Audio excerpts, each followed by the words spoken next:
ঢাকাই চলচ্চিত্রের আলোচিতা নায়িকা পরীমণি আবারও সোশ্যাল মিডিয়ার শিরোনামে। ব্যক্তিগত জীবন ও সম্পর্ক নিয়ে তিনি সবসময়ই আলোচনার কেন্দ্রবিন্দুতে থাকেন। পরীর সঙ্গে নতুন কোনো ছেলে দেখলেই ভক্তদের কৌতূহল ও জল্পনা ছড়িয়ে পড়ে।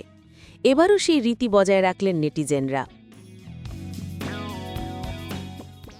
সম্প্রতি পরীমণি ১ মিনিটের একটি ভিডিও প্রকাশ করেছেন, যেখানে দেখা যাচ্ছে এক যুবকের হাত ধরে ঘুরছেন তিনি। ভিডিওতে যুবকের নাম ধরা পড়েছে শাওন, যদিও তিনি বিনোদন অঙ্গনের কেউ কিনা তা নিশ্চিত নয়। ভিডিওতে পরীমণি ও শাওন সিঁড়ি বেয়ে নামছেন এবং সুন্দর একটি কাঠের সেতুতে হাঁটছেন। হালকা মজার ছলে পরীমণি বলেন, আমাদের ফ্রেন্ডশিপ হচ্ছে প্রায় ১ যুগ, এর মধ্যে কখনো আমাদের ঝগড়া হয়নি।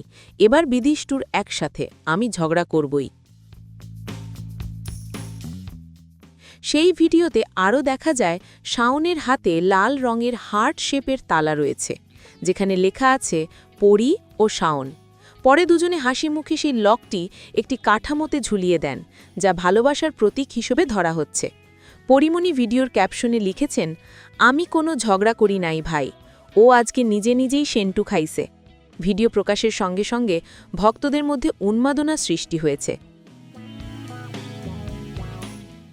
প্রশ্ন উঠেছে, শাওন কি কেবল ঘনিষ্ঠ বন্ধু নাকি জীবনের নতুন সঙ্গী? তবে এই বিষয়ে এখনও কিছু জানা যায়নি।